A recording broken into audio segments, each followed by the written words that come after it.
Best health packages up to 80% discount. Tirumala Diagnostics. Hi, welcome to our channel. ఈ రోజు మనతో పాటు ఉన్నారు ప్రముఖ జ్యోతిష్య వాస్తు పండితులు, జ్యోతిష్య వాస్తు శిక్షణ నిపుణులు, అదేవిధంగా మహాగౌరి ఉపాసకులు శ్రీ దింటకుర్తి మురళీకృష్ణ గారు. నమస్కారం గురువు గారు. నమస్తే నాన్న. హరి ఓం శివ. రీసెంట్గా తెలంగాణ ఎలక్షన్ అయితే ముగిసింది సార్. అంటే దాదాపు 1 మంత్ కావస్తుంది. ఇప్పుడు ఎలక్షన్ కోడ్ రాకముందే ఏపీలో ఎన్నికల హడావిడి మొదలైంది. సో ఒకరు కాదు, ఇద్దరు కాదు, త్రిముఖ పోటీ ఉంది. బీజేపీ కూడా దీనికోసం ఆరాట పడుతుంది. సో ఇప్పుడు చూసుకున్నట్టయితే చంద్రబాబు నాయుడు, జగన్, అదేవిధంగా పవన్ కళ్యాణ్, ఈ ముగ్గురు అయితే ప్రధాన రేసులో ఉన్నారు. సో ఒకవేళ పవన్ కళ్యాణ్ గారు టీడీపీతో పొట్టు పెట్టుకున్నప్పటికీ రిజల్ట్ ఎలా ఉంటుందో మనం వేచి చూడాల్సింది. అకార్డింగ్ టు ఆస్ట్రాలజీ ప్రకారం రెండోసారి జగన్ ముఖ్యమంత్రి అయ్యే అవకాశం ఉందా, లేకపోతే ఏపీకి మూడోసారి ముఖ్యమంత్రి చంద్రబాబు అయ్యే అవకాశం ఉందా? అసలు ప్రిడిక్షన్ ఏం చెప్తుంది? దాని గురించి మనం చెప్పుకునే ముందు ఒక విషయం చెప్పుకుందాం ప్రేక్షకులకి. మనం ఇక్కడ మాట్లాడేది ఏ రాజకీయ విశ్లేషణ లేదా ఒక పార్టీకి మనం సపోర్ట్గా మాట్లాడుతున్నామనో ఒక పార్టీకి వ్యతిరేకంగా మాట్లాడుతున్నామో అనేది కాదు. నా తల్లి మహాగౌరి నాకు ఇచ్చిన జ్ఞానాన్ని, ఆ జ్ఞానం ఎంతవరకు సహకరించిందో దాన్ని బట్టి ఈ జాతకాల యొక్క విశ్లేషణ చేయడానికి నేను ప్రయత్నం చేస్తా. ఇక్కడ మనకి జాతకం ఏం చెప్తుందో అది మాత్రమే చెప్పడం జరుగుతుంది. ఓకే, ఇప్పుడు తెలంగాణ ఎలక్షన్లో చాలా క్లియర్గా జాతక విశ్లేషణలు చేశాం. కేసీఆర్ గారిది, రేవంత్ రెడ్డి గారిది.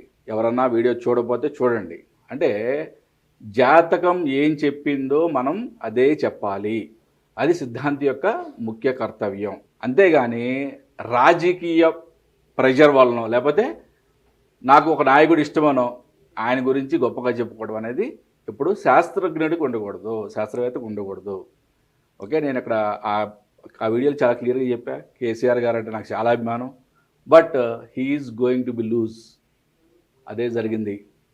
మనం ఈరోజు కూడా ఆంధ్రప్రదేశ్లో మార్చిలో జరగబోయే ఎలక్షన్ల గురించి ఎవరు నిజంగా ఛాన్సెస్ ఎక్కువ ఉన్నాయి అనేది మనం చాలా క్లియర్గా విశ్లేషణ చేసుకుందాం.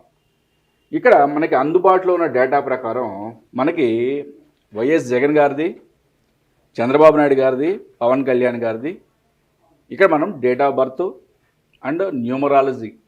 మనం ఇప్పుడు ఆస్ట్రాలజీ కూడా ఓన్లీ ఒక ఆస్పెక్ట్లో మనం ఎప్పుడు కూడా విశ్లేషణ చెయ్యము. మీకు క్రితం వీడియోలో కూడా చాలా క్లియర్గా చెప్పాను. ఓన్లీ పరాశర పద్ధతిలో కానీ లేదా వేదికలో కానీ ఓన్లీ కృష్ణమూర్తి పద్ధతిలోనో లేదా నాడిలోనో భృగునంది నాడిలోనో చూడటం అనేది కరెక్ట్ కాదు. ఓకే, డిఫరెంట్ టైప్ ఆఫ్ ఆస్పెక్ట్స్లో మనం క్లియర్గా అనాలిసిస్ చేసిన తర్వాత న్యూమరాలజీ యొక్క సహాయం కూడా మనం తీసుకున్న తర్వాత మనం ఈ ప్రిడిక్షన్ ఇవ్వడం అనేది జరుగుతుంది. వైఎస్ జగన్ గారిది ఈ జాతకం వచ్చేప్పటికీ ఇది ఆరుద్ర నక్షత్రం 4వ పాదం. ఈయన యొక్క జాతకంలో బలాబలాలు అంటే ముగ్గురు నాయకుల యొక్క జాతక బలాబలాలు, న్యూమరాలజీ యొక్క బలాబలాలు ఫస్ట్ విశ్లేషణ చేసుకుందాం. ఈయన యొక్క జాతక బలాబలాలు వచ్చేప్పటికి కుజుడు స్వక్షేత్రంలో ఉన్నాడు. ఓకే, గురుడు స్వక్షేత్రంలో ఉన్నాడు. ఈయనకి రవి గురుల కలయిక ఒక మంచి యోగారకం అని చెప్పచ్చు. న్యూమరాలజీలోకి వచ్చేప్పటికి ఈయన బర్త్ నెంబర్ 3, డెస్టినీ నెంబర్ 7. ఈయన యొక్క 2024 పర్సనల్ ఇయర్ నెంబర్ వచ్చి 5.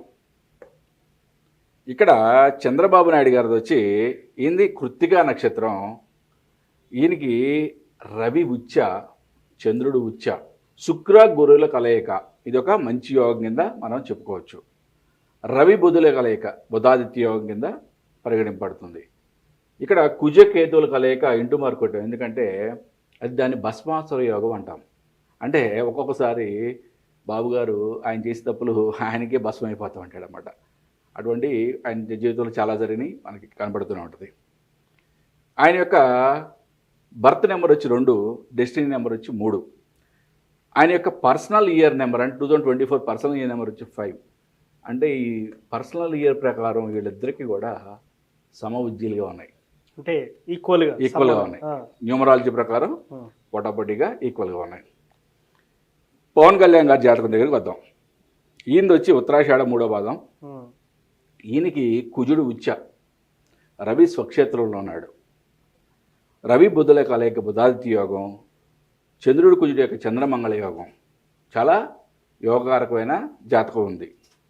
ఈయనది వచ్చి బర్త్ నెంబర్ 2, డెస్టినీ నెంబర్ కూడా 2, 2 and 2 కూడా అంటాం. ఇది పర్సనల్ ఇయర్ నెంబర్ వచ్చి 1. అంటే ఇప్పుడు ముగ్గురు నాయకుల్లో ఫస్ట్ మనం న్యూమరాలజీలో చూసుకుంటే పవన్ కళ్యాణ్ గారికి కొంచెం ఎక్కువ మార్కులు ఉన్నాయి. Okay okay. చంద్రబాబు నాయుడు గారికి అండ్ వైఎస్ జగన్ గారికి ఈక్వల్ మార్క్స్ ఉన్నాయి. నెక్స్ట్ మనం ఆస్ట్రాలజీ ప్రిడిక్షన్లో వద్దాం. ఆస్ట్రాలజీ ప్రిడిక్షన్లోకి వచ్చేప్పటికి మనకి గోచారం అనేది చాలా ఇంపార్టెంట్. ప్రజెంట్ ఇప్పుడు నడిచే ఏ ఏ గ్రహాల యొక్క గోచారం అనేది ఎక్కడెక్కడ ఉన్నాయి, ఆ స్థానాల యొక్క ప్రభావం అంటే జన్మజాతకం మీద ఎటువంటి ప్రభావం ఉంది అనేది చాలా చాలా ఇంపార్టెంట్ కదా. మరి గోచారంలో మొత్తం 9 గ్రహాలు తీసుకోవాలా లేదు కదా.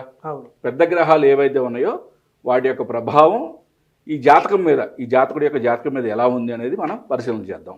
అంటే ప్రజెంట్ మేషంలో గురువు ఉంది, ఓకే, మీనంలో రాహు ఉంది, ఓకే, కుంభంలో శని. అంటే ఈ 3 గ్రహాలు పెద్ద గ్రహాలు అన్నమాట. ఎప్పుడు కూడా గోచార ఫలితాలు చూసేప్పుడు శని గురు రాహుల యొక్క గోచారాన్ని బట్టి మనం వాళ్ళ యొక్క ప్రిడిక్షన్స్, గోచార ఫలాలు చెప్పడం అనేది జరుగుతుంది.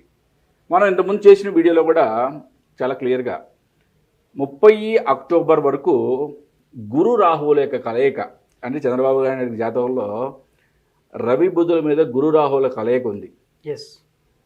30 నైటు రాహువు మీనంలోకి ప్రవేశించాడు.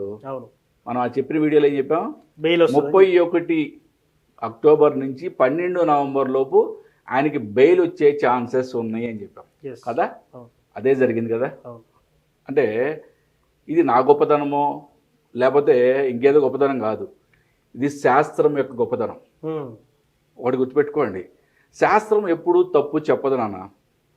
ఎప్పుడైనా విశ్లేషణ చేసేవాళ్ళు ప్రలోభాలకి లోబడవు, ఓకే, లేకపోతే నాకు ఇష్టమైన పార్టీ అనో నాకు ఇష్టమైన నాయకుడనో మేమేదన్నా తప్పు చేస్తే తప్పు జరగాల్సిందే కానీ శాస్త్రం తప్పు చెప్పదు. ఒకటి గుర్తుపెట్టుకోండి. ఇప్పుడు జనరల్గా ఏంటంటే మనకి అంటే పూర్వకాలంలో రాజులు యుద్ధాలు, అంటే ఒక రాజ్యం మీద ఏ రాజు గెలుస్తాడు అనేటప్పుడు చూసుకునే గ్రహస్థితులు, గ్రహాల యొక్క కాంబినేషన్స్ వేరే. ఇప్పుడు మనం చూసే ఈ ప్రస్తుత రాజకీయాలు అంటే కుట్రల కుతంత్రాలతో కూడుకున్న రాజకీయాలు కాబట్టి ఇప్పుడు మనం చూసుకునే గ్రహస్థితులు, గోచార ఫలాలు వేరే ఉంటాయి అన్నమాట. ఒకప్పుడు రవి, గురుడు, కుజుడు వీళ్ళ యొక్క కాంబినేషన్ ఎంత బలంగా ఉంది అని చూసి వాళ్ళకి ప్రిడిక్షన్ చెప్పేవాళ్ళం. అంటే శాస్త్రం ఆ విధంగా ఆచరించేది. బట్ ఇప్పుడు కుట్రలో కుతంత్రాలతో ఉన్న రాజకీయాలకి శని రాహులు ఎంత బలంగా ఉన్నారని చూడాలి ప్రస్తుత రాజకీయాలకి. ఇప్పుడు మనం శని రాహులతో పాటు రవి గురువుల బలం కూడా చూద్దాం. ఎందుకంటే ఒకప్పుడు రాజరికమైన కానీ ఆ బలం కూడా ఇంపార్టెంట్. ఓకే, ఇక మనకి వైఎస్ జగన్ గారికి యొక్క జన్మజాతకానికి ఇప్పుడు గోచారంలో ఎటువంటి బలం ఏర్పడింది అనేది చూస్తే ఆయనకి రవి గురువులు ధనుసులో ఉన్నారు. ఈ గురువు యొక్క బలం 5th ఆస్పెక్ట్లో గురువు యొక్క బలం చాలా అద్భుతంగా ఉంది ఆయనకి. ఓకే, బట్ బుధుడు శుక్రుడి మీద రాహు యొక్క ప్రభావం ఏర్పడింది. ఓకే, శని చంద్రుల యొక్క ప్రభావం కూడా ఏర్పడింది. అంటే మానసికంగా కొంచెం ఒత్తిడికి లోనయ్యే ఛాన్సెస్ ఉన్నాయి. రవి గురువుల మీద గురువుల యొక్క ప్రభావం అనేది చాలా మంచి ఆస్పెక్ట్. అంటే గురుబలం ఆయనకి, ఆయన ఒక్కడే సింగిల్గా కూడా చేసే సత్తా ఈ జాతకానికి ప్రజెంట్ గోచార ఫలంలో ఉందన్నమాట.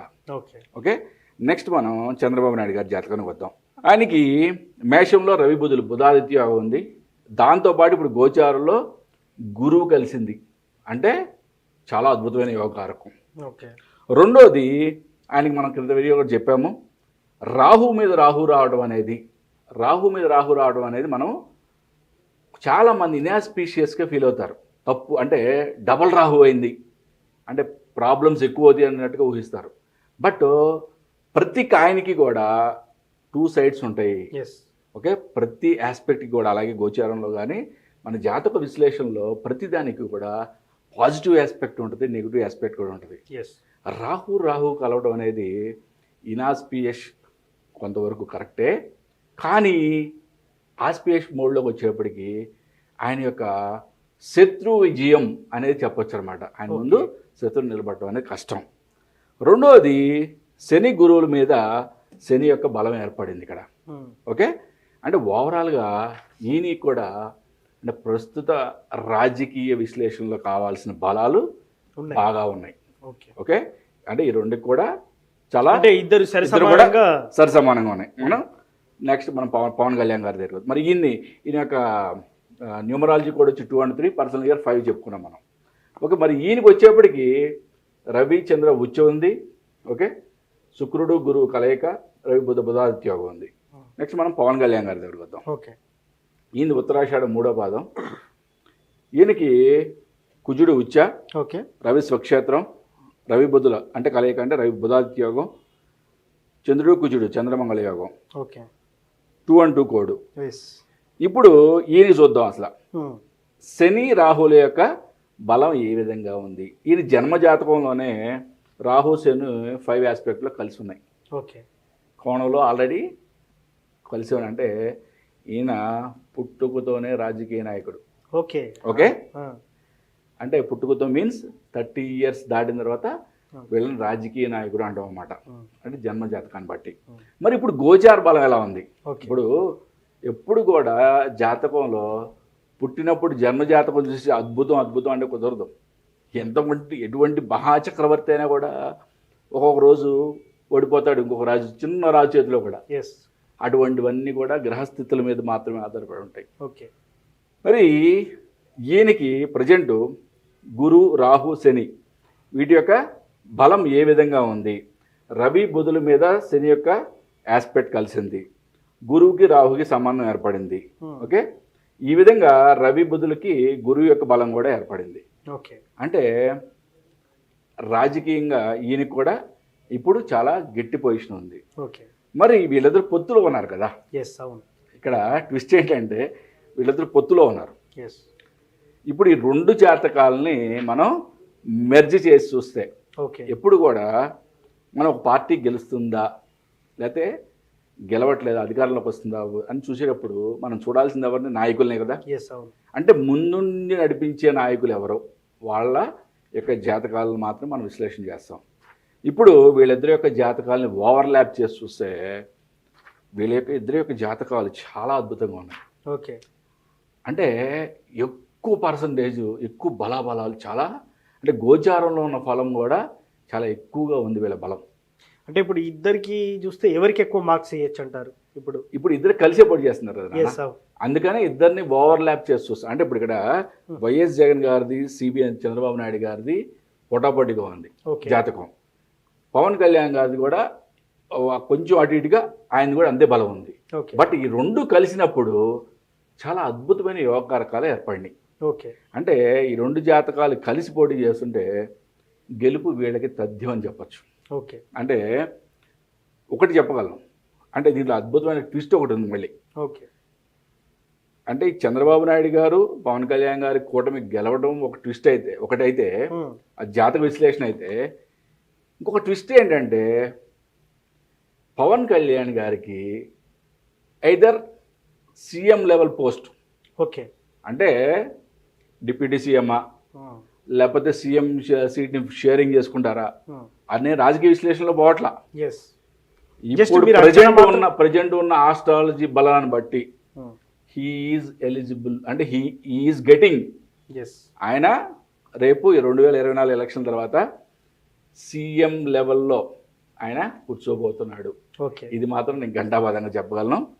ఏది ఏమైనా కానీ ఈ ఇద్దరు యొక్క కూటమి విజయం సాధిస్తుంది, కానీ పోటాపోటీగానే ఉంటుంది.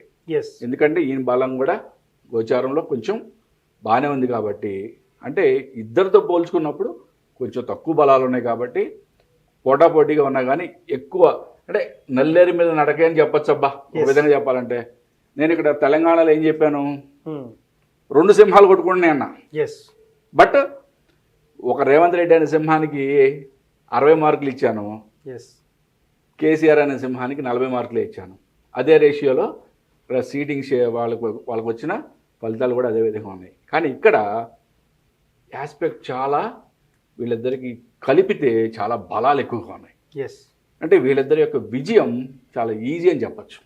సో ఫైనల్లీ మాత్రం ఈ ముగ్గురి అంచనాల ప్రకారం ఎస్, వీళ్ళిద్దరికి ఎక్కువ మెజారిటీ ఉంది, సిబిఎన్ అండ్ పవన్ కళ్యాణ్కి ఎక్కువ Exactly, మెజారిటీ ఉంది. exactly. కూటమి అనేది వర్కౌట్ అయ్యే ఛాన్స్ ఉందని మీరు చెప్తారు. సో ఇది ఈ ప్రిడిక్షన్ ఎప్పటి వరకు వర్తిస్తుంది? అంటే ఇప్పుడు ఏప్రిల్ లోపల ఎలక్షన్స్ అయితే ఈ ప్రిడిక్షన్ వర్తిస్తుందా, లేకపోతే ఈ సంవత్సరం మొత్తానికి కూడా వర్తిస్తుందా? ఎగ్జాక్ట్లీ నాన్న, ఇది మంచి క్వశ్చన్ అడిగావు.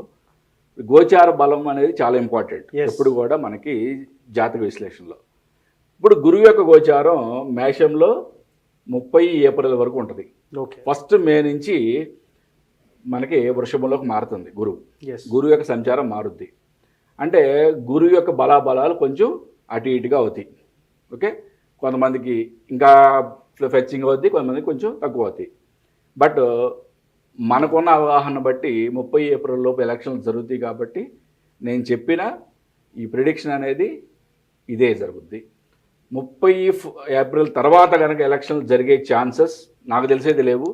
అటువంటిది ఉంటే కనుక మనం ఒకసారి మళ్ళీ మాట్లాడుకుందాం తప్పకుండా. Thank you sir. ఏపీ రాజకీయ విశ్లేషణ గురించి చాలా చక్కగా వివరించారు. Thank you so much. నమస్తే నాన్న. హరి ఓం శివం.